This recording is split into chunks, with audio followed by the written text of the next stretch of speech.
I hear where you guys are coming from. On Liverpool yesterday, you said a minute ago, Hussam, the Salah conversations are annoying you. What is it about the Salah conversations that you're not enjoying? What I'm not enjoying is just revisionism of football. Like, I'm 29 years old. I watched a whole lot of football my whole life. Like, people can't come tell me about nostalgic stuff and think that I just don't know. I didn't watch those same guys.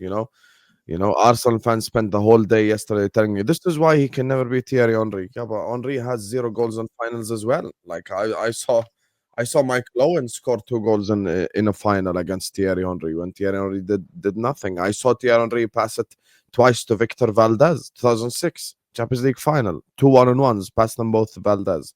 I've literally seen the best of the best players, miss chances in finals, don't score goals in finals.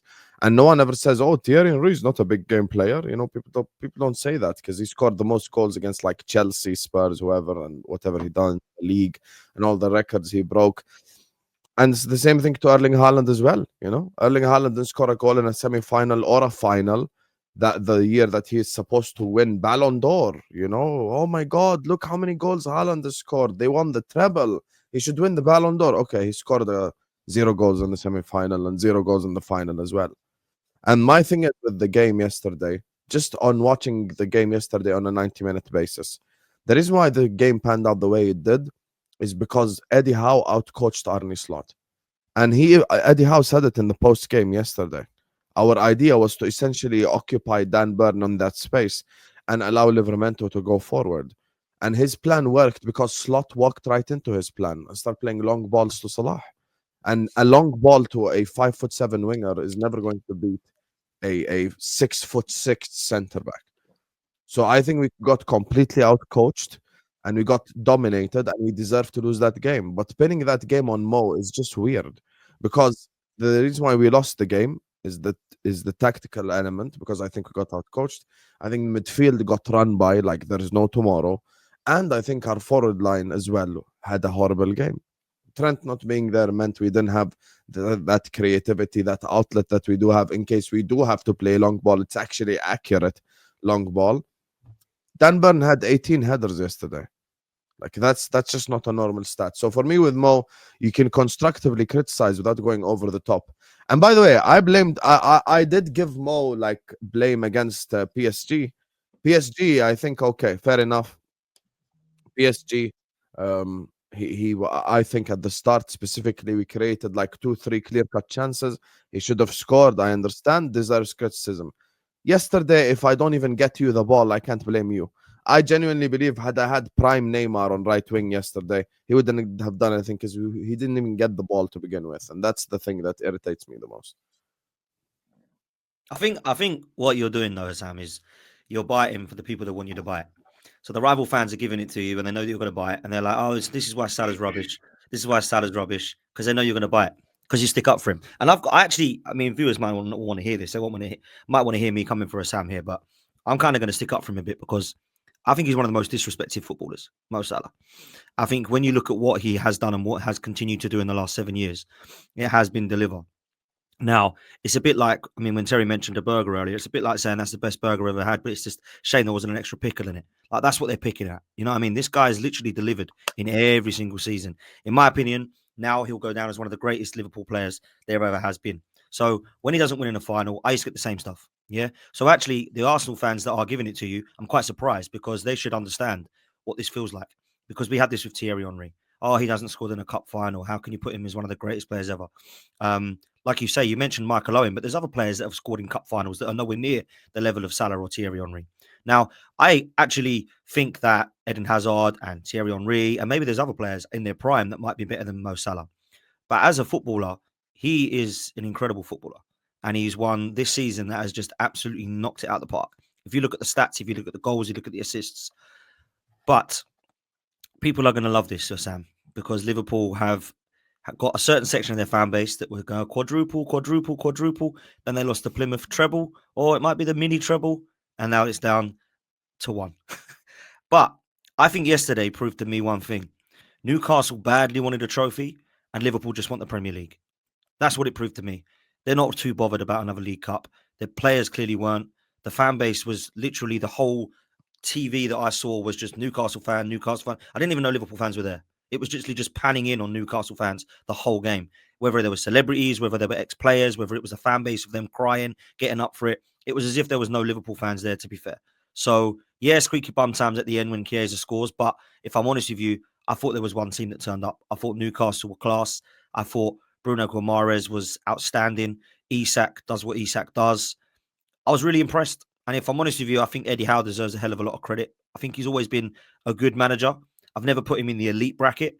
And I've always said that perhaps if Newcastle want to go and be that team, maybe they need someone better that's got a CV that's more impressive than Eddie Howe.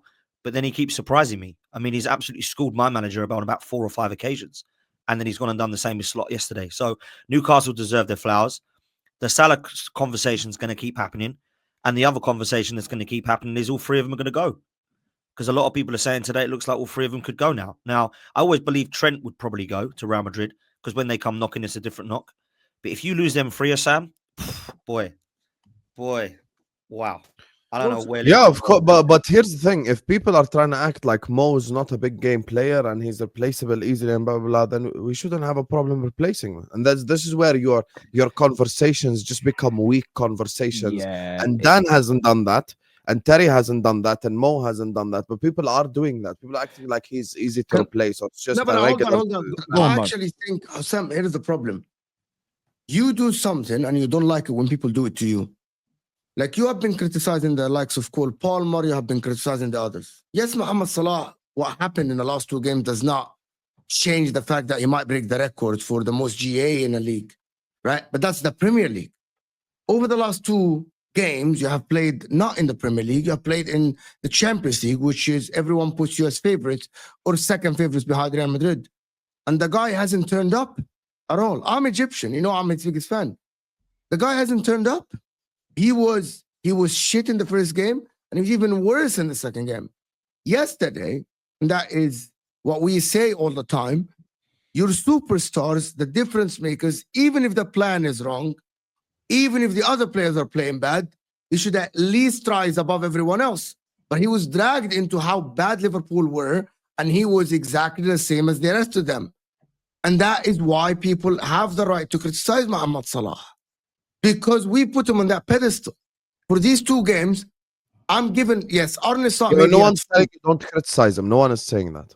But that's what people are doing. They're saying he hasn't turned up in these 2 games. No, people aren't criticizing him. People are doing too much. People are doing completely We're too not much. talking about these people, but if he's a superstar, if he's above the rest, if he's better than all of these people, he should at least rise above them and provide Liverpool with something different. That's it. That's it. Do you know what I find interesting about it? I mean, firstly, I don't want to take anything away from Livramento. I saw these stats that were posted about him today.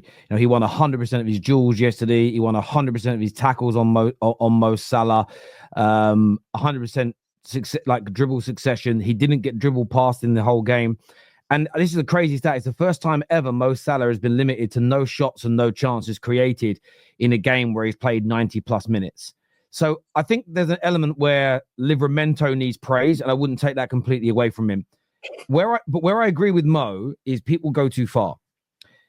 And it actually ruins the debate because they want to go too far. You cannot undo Mo Salah's legacy because of 2 bad games on the bounce. You also can't, listen, there's a stat that's come out today, which is always a fact.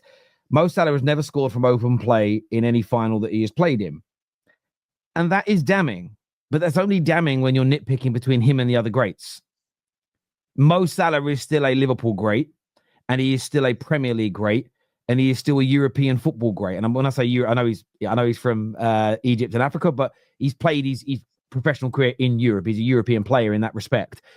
He's one of the greats in that conversation. Where yesterday goes against him, for me, and the PSG game, I think both those performances stop him 100% from winning the Ballon d'Or. I don't believe he'll go on to win it. I think to win it, if you're based in England, you've got to be almost flawless. So I think that'll go against him. And these types of performances, these types of stats and facts will go against him when it comes to GOAT conversations. That being said, when it comes to his club career, Thierry Henry wasn't good in finals as well, but that's something that goes against him if you're going to, and I think you have to nitpick when it comes to the greatest. The problem I have with these conversations is a little like, Dan and Sam have alluded to, people want to throw baby out with the bathwater, want to tear the script up and say that proves he's a complete and utter crap player. He's rubbish. There was never anything good about him whatsoever. He's always been overrated. The idea people call him a stat padder. Well, the biggest game each Premier League season for Liverpool, outside of a head-to-head with title contenders, which, by the way, I've seen him score in. I've definitely seen him score against City in title races. I've definitely seen him score against big teams, in big cup games and stuff. Look at his goal scoring record against your biggest rivals, Manchester United. His goal record in that game is absolutely phenomenal. Most goals. So it's one of those things for me where I just look at it and I'm like, can't we just... It ruins the actual debate, which is what does this damage about his legacy? Does it stop him winning the Ballon d'Or? Why was Livramento able to pocket him? They're, for me, interesting, constructive conversations, not this proves Mo Salah is a bad footballer. That's all I'm hearing. These are the kind of people that need... That's why the labels say on bleach, do not drink, because people like that will drink it. And it bores me. Like, genuinely, I'm just bored of those kind of footballing conversations. It muddies the water so much, when actually there's some interesting conversations to be had around Mo Salah. And a lot of it is Newcastle did a phenomenal job. They literally thought they understood how Liverpool play, and Liverpool like to go direct when they attack. Yes, they might hold on to the ball, but it's 2 or 3 passes into their attack. And what they did is they played in a way where they pressured Liverpool, so they created an isolation. So long ball had to be played. And then you're playing long balls, and Dan Burn and Livramento were cleaning that up, and Liverpool didn't have anywhere else to go.